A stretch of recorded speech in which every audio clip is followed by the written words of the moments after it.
let me show you how to do inverse functions.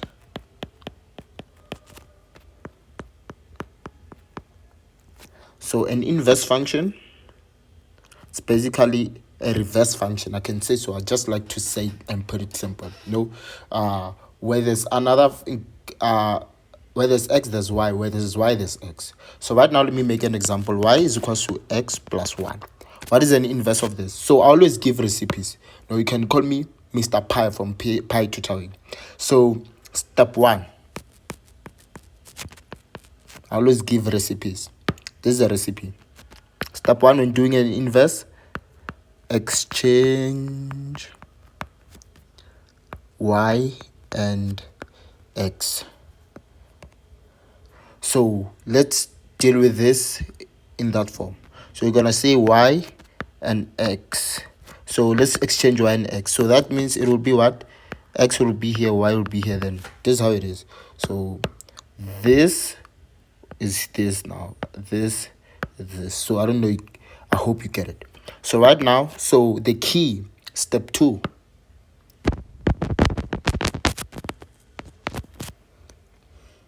Step 2, make y subject of the formula.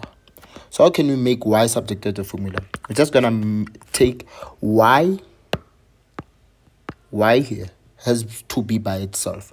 So how can we do that? So you're just gonna say take this and take it this side. So it's gonna be what? Y is equals to let me make it for you to see it. Y, this is how it is. So write in a proper orientation.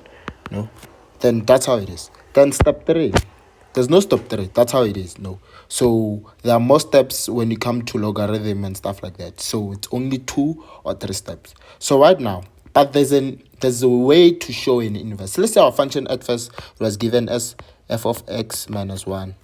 F of x is equals to x plus 1.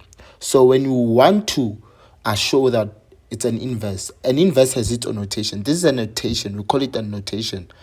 How can this... So how do we show a notation of an inverse? A notation of an inverse will be something like this. It will be x, and then on f here, it will be minus 1. Hope you can see this.